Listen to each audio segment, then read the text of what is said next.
বলছেন ইন্না আ'তাইনাকাল কাউসার, আমি অবশ্যই তোমাকে দান করেছি কাউসার। আল্লাহ সুবহানাহু ওয়া তাআলা রাসূল সাল্লাল্লাহু আলাইহি সাল্লামকে বলছেন যে আমি অবশ্যই তোমাকে দান করেছি কাউসার। ফাসাল্লি লিরাব্বিকা ওয়ানহার, কাউসার যে দান করেছি এ মর্মে আল্লাহ সুবহানাহু ওয়া তাআলা আবারও নির্দেশ দিচ্ছেন, দেখুন যে সুতরাং তোমার রবের উদ্দেশ্যে সালাত আদায় করো এবং কুরবানি করো। রাসূল সাল্লাল্লাহু আলাইহি সাল্লামকে নির্দেশ দিচ্ছেন আল্লাহ সুবহানাহু ওয়া তাআলা যে তোমাকে কাউসার দান করা হয়েছে এবং এ কাউসার দান করার কারণে তুমি তোমার প্রভুর উদ্দেশ্যে সালাত আদায় করো এবং কুরবানি করো। সম্মানিত হাজিরিন, আনাস ইবনে মালিক রাদিয়াল্লাহু তাআলা আনহু হতে বর্ণিত আছে, তিনি রাসূল সাল্লাল্লাহু আলাইহি সাল্লামের কিছুক্ষণ তন্দ্রাচ্ছন্ন ছিলেন, অর্থাৎ রাসূল সাল্লাল্লাহু আলাইহি সাল্লাম কিছুক্ষণ ঘুমন্ত অবস্থায়, ঘুমায়নি, জেগেও নেই, কিছুক্ষণ তন্দ্র অবস্থায় তিনি আছেন। হঠাৎ মাথা তুলে রাসূল সাল্লাল্লাহু আলাইহি সাল্লাম হাসি মুখে তিনি বললেন, অথবা হাসির কারণ জিজ্ঞেস করা হলে রাসূল সাল্লাল্লাহু আলাইহি সাল্লাম বললেন, এইমাত্র আমার উপর একটি সূরা অবতীর্ণ হয়েছে, অর্থাৎ সূরা কাউসারের কথা রাসূল সাল্লাল্লাহু আলাইহি সাল্লাম তুলে ধরলেন যে আমার উপর একটি সূরা নাজিল করা হয়েছে যার নাম হচ্ছে সূরাতুল কাউসার। তিনি পাঠ করে শোনালেন। কাকে? সাহাবীদের সামনে রাসূল সাল্লাল্লাহু আলাইহি সাল্লাম তিনি পাঠ করে শোনালেন। অতঃপর তিনি সাহাবাদেরকে জিজ্ঞেস করলেন, কাউসার নামক শব্দটি যে এসেছে, এ কাউসার কি, এটা কি তোমরা জানো? উত্তরে সাহাবীগণ বললেন, ইয়া রাসূলুল্লাহ সাল্লাল্লাহু আলাইহি সাল্লাম, আল্লাহ এবং তার রাসূল সাল্লাল্লাহু আলাইহি সাল্লামই ভালো জানেন। তখন রাসূল সাল্লাল্লাহু আলাইহি সাল্লাম উপস্থিত সাহাবীদেরকে বললেন, কাউসার হলো একটি জান্নাতি নদী। কাউসার এটি হচ্ছে একটি জান্নাতি নদী, তাতে বহু কল্যাণ নিহিত রয়েছে। এই নদীতে অনেক কল্যাণ নিহিত রয়েছে।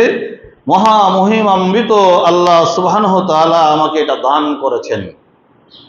এই কাউসারটা দান করেছেন আল্লাহ সুবহানাহু ওয়া তাআলা। রাসূল সাল্লাল্লাহু আলাইহি সাল্লামকে এটি তিনি বললেন, কিয়ামতের দিন আমার উম্মত সেই কাউসারের ধারে সমবেত হবে, অর্থাৎ সেই নদীর পাড়ে সমবেত হবে রাসূল সাল্লাল্লাহু আলাইহি সাল্লামের উম্মতগণ।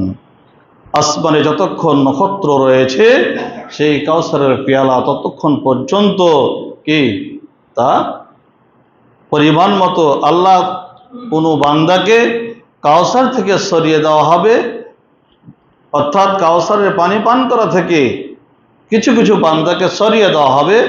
রাসূল সাল্লাল্লাহু আলাইহি সাল্লাম বললেন যে আমি তখন বলবো, হে আমার রব, এই তো আমার উম্মত। যখন কোনো ব্যক্তিকে সরিয়ে দেওয়া হবে অথবা কিছু ব্যক্তিকে সরিয়ে দেওয়া হবে রাসূল সাল্লাল্লাহু আলাইহি সাল্লামের উম্মতের মধ্য থেকে, এটি অন্য কোনো নবীর উম্মতের কথা বলা হয়নি। রাসূল সাল্লাল্লাহু আলাইহি সাল্লাম বলছেন যে এই কাউসারের পাড়ে যখন জনগণ যখন উপস্থিত হবে, আমার উম্মতগণ যখন উপস্থিত হবে, এর মধ্য থেকে কিছু মানুষকে সরিয়ে দেওয়া হবে, ফেরেশতারা সরিয়ে দিবেন।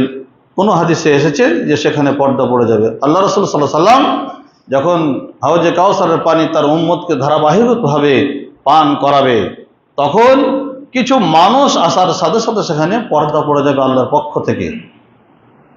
আল্লাহ রাসূল সাল্লাল্লাহু আলাইহি ওয়াসাল্লাম বলছেন, হাউজে কাউসারের পানি ওই কিয়ামতের দিন যে ব্যক্তি এক ঢোক অথবা এক গ্লাস পান করার সুযোগ পাবে, কিয়ামতের দিন তাকে আর পিপাসায় কি গ্রাস করতে পারবে না, তাকে পিপাসা লাগবে না, ক্লান্তি আসবে না।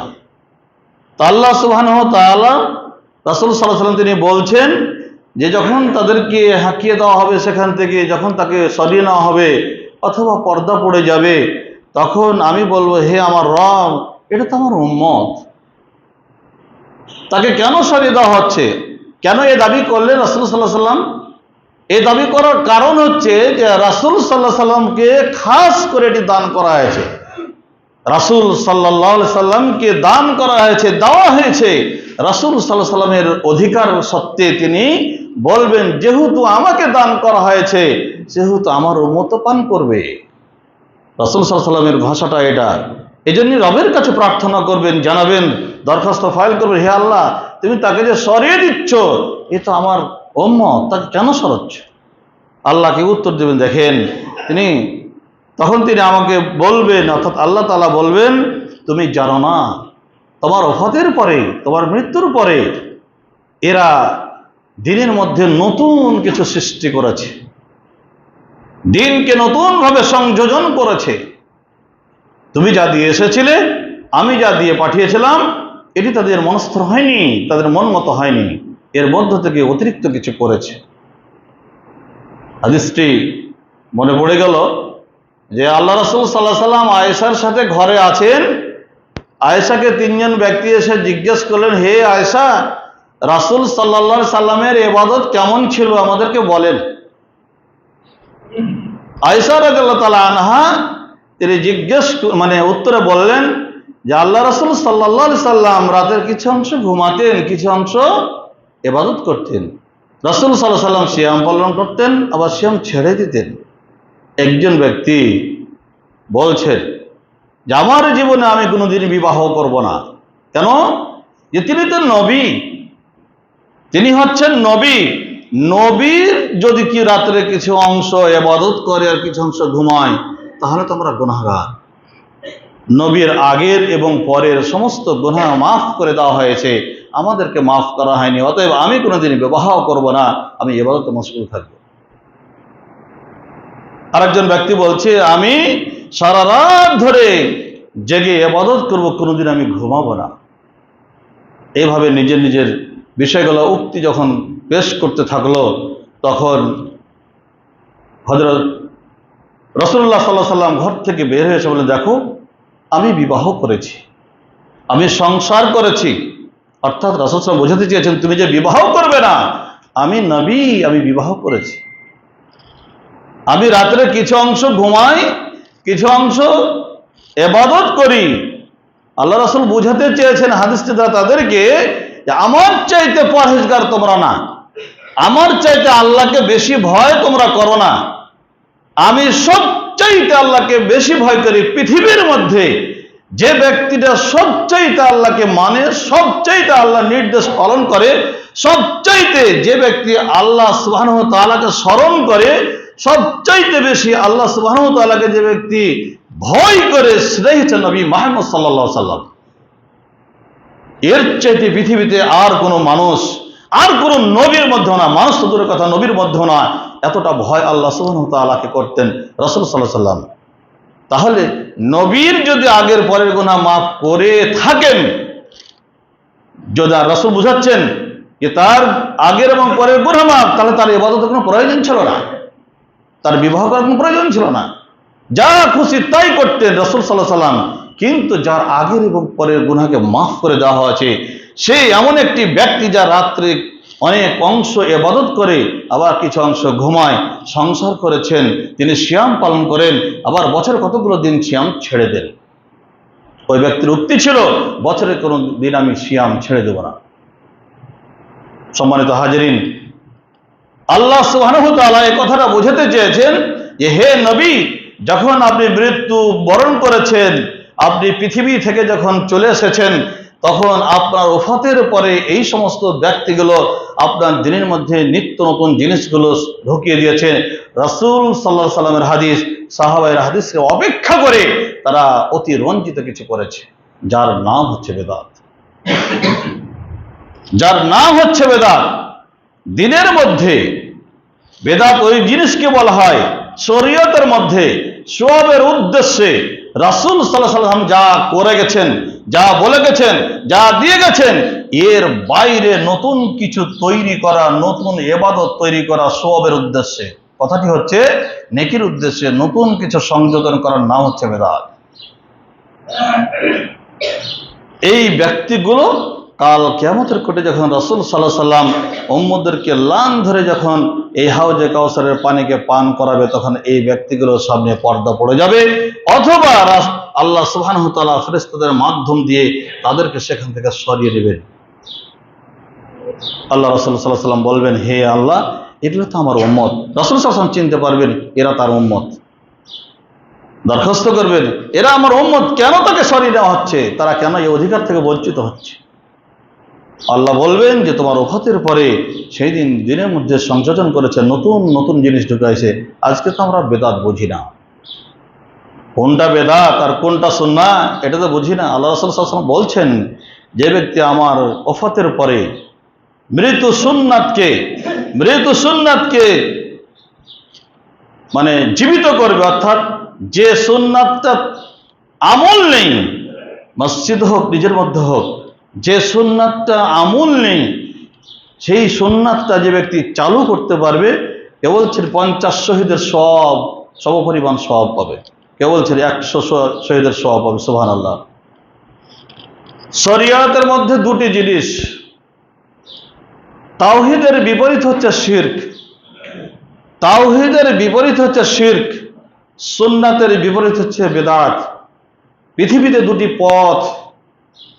দুটি পথ দেওয়া হয়েছে, একটি হচ্ছে তাওহীদ, একটি হচ্ছে শিরক, একটি হচ্ছে সুন্নাহ, একটি হচ্ছে বেদাত।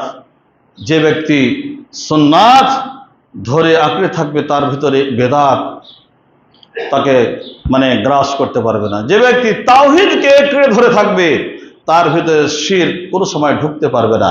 যদি তাওহীদকে ছেড়ে দেয় শিরক অবস্থান নেবে, যদি সুন্নাতকে বিদায় দেয় তাহলে সেখানে বেদাত অংশগ্রহণ করবে, সেই স্থান বেদাতে পরিপূর্ণ হবে।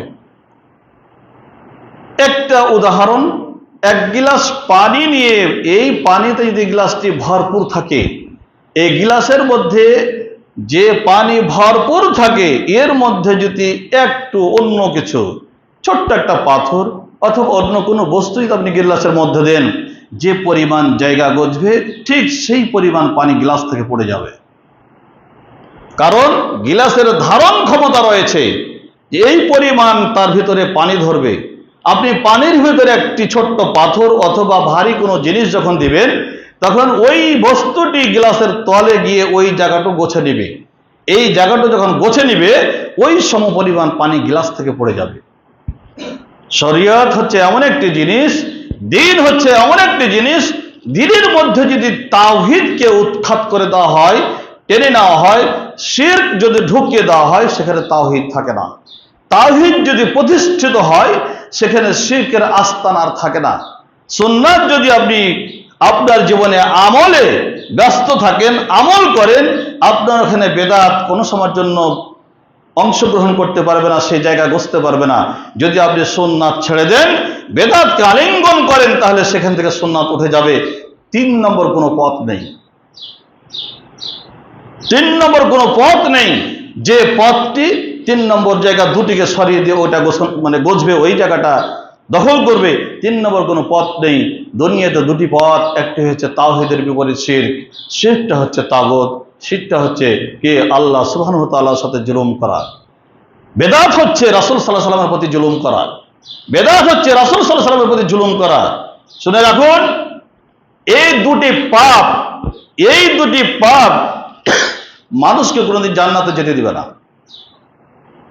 আল্লাহ রাসূল সাল্লাল্লাহু আলাইহি ওয়াসাল্লাম বলছেন, আল্লাহ সুবহানাহু ওয়া তাআলা কাল কিয়ামতের কোটে তিনি বান্দার যে পরিমাণ পাপ করেছেন, আল্লাহ সুবহানাহু ওয়া তাআলা কাল কিয়ামতের কোটে সে পরিমাণ ক্ষমার ডালি নিয়ে উপস্থিত হবেন বান্দার সামনে। বান্দা যে পরিমাণ পাপ করবে, বান্দাকে ক্ষমার জন্য কাল কিয়ামতের কোটে আল্লাহ সুবহানাহু ওয়া তাআলা সে পরিমাণ ক্ষমা নিয়ে উপস্থিত হবেন। বান্দাকে আল্লাহ ক্ষমা করে জান্নাতে দিবেন। শর্ত হচ্ছে একটাই, সেদিন যদি আল্লাহ সুবহানাহু ওয়া তাআলা ওই পাপের মধ্যে শিরকের পাপ যদি না পায়, বান্দা যদি শিরক না করে থাকে, সেই দিন যদি শিরকের পাপ যদি সংযোজন হয়ে না থাকে পাপের মধ্যে, তাহলে আল্লাহ সুবহানাহু ওয়া তাআলা ক্ষমা করে দিয়ে ওই পরিমাণ ক্ষমা করে দিয়ে বান্দাকে জান্নাতে দিবেন। সুবহানাল্লাহ। কিন্তু যদি শিরকের গুনাহ থাকে, আল্লাহ সুবহানাহু ওয়া তাআলা কোনোদিন সেদিন ক্ষমা করবেন না। তাহলে আমাদের বোঝা উচিত, বুঝতে হবে শিরক কত বড় পাপ। শিরক মানুষের অতীতের যত নেক আমল রয়েছে, শিরক মানুষের অতীতের যত আমল রয়েছে, নেক আমল রয়েছে, সমস্ত নেক আমলকে পুড়ে ছারখার করে দেয় একটা শিরক করলে। নেক আমল, ভালো আমল তার অবশিষ্ট থাকে না, শুধু পাপের আমল, মন্দ আমল থাকে। বেদাত এমন একটি পাপ, যে পাপটি মানুষের সামনের কোনো ইবাদত, সামনের কোনো দোয়া আল্লাহর দরবারে কবুল হতে দেয় না। আপনি বেদাত করবেন, আপনার ইবাদত কবুল হবে না। আপনি বেদাত করবেন, আপনার দোয়া আল্লাহর দরবারে কবুল হবে না, ঝুলন্ত অবস্থায় থেকে যাবে আসমানের নিচে। আপনি যদি বেদাত ছাড়তে পারেন, তাহলে সেই দিনটিতে আল্লাহ সুবহানাহু ওয়া তাআলা আপনাকে ক্ষমা করে, ক্ষমা যদি চাইতে পারেন, আল্লাহ ক্ষমা করলে আপনার ইবাদত কবুল হবে, নচেত আপনার ইবাদত কবুল হবে না। তাহলে দুটি পাপ মানুষের জীবনকে ধ্বংস করে দেয়, দুটি পাপ মানুষের জীবনকে ধ্বংস করে দেয়। সেই পাপটি হচ্ছে, একটি হচ্ছে 1 নম্বর শিরক, 2 নম্বর হচ্ছে বেদাত। আল্লাহ সুবহানাহু ওয়া তাআলা আমাদের এই দুটি পাপ থেকে সার্বক্ষণ বেঁচে থাকার তৌফিক দান করুন, আল্লাহুম্মা আমিন। আমরা ইবাদত করি, ইবাদতের মধ্যে যতগুলো বেদাত রয়েছে আমরা বুঝি না এই জিনিসটি বেদাত। একটা জিনিস আপনাদেরকে বললাম, আবারও বলছি, যে যেখানে সুন্নাত আপনি পালন করবেন সেখানে বেদাতের অস্তিত্ব থাকবে না। যদি আপনি সুন্নাতকে এতটুকু পরিমাণ ছেড়ে দেন, সেখানে বেদাত আপনাকে গ্রাস করবে, সেখানে বেদাত চেপে ধরবে। এই জিনিসটি মাথায় রেখে আপনারা ইবাদত করবেন, যেখানেই হোক, যেখানেই হোক, যে আমলই হোক। যে নেক আমল করতে যান, রাসূল সাল্লাল্লাহু আলাইহি ওয়াসাল্লাম কি করেছেন এটা দেখার বিষয়, রাসূল সাল্লাল্লাহু আলাইহি ওয়াসাল্লাম কি করেছেন এটা দেখার বিষয়, রাসূলের সাহাবীরা কি করেছেন এটা দেখার বিষয়, খোলাফায়ে রাশিদিন কি করেছেন এটা দেখার বিষয়। আপনার খোলাফায়ে রাশিদিনের আমল যদি আপনি পান, আপনি আমল করার আপত্তি নেই। সাহাবাদের মধ্যে যদি আপনি আমল পান, আমল করেন, আপত্তি নেই। রাসূল সাল্লাল্লাহু আলাইহি ওয়াসাল্লাম যে আমল করে গেছেন, যদি আপনি আমল পান, আপনি করেন, আপত্তি নেই। যদি রাসূল এবং খোলাফায়ে রাশিদিনের বিদ্বেষে, তাদের বিপরীতে অতিরিক্ত কোনো আমল করতে যান, আপনার সাথে বোঝাপড়া কাল কিয়ামতের মাঠে আল্লাহ সুবহানাহু ওয়া তাআলা কাল কিয়ামতে আপনাকে ক্ষমা করবেন না।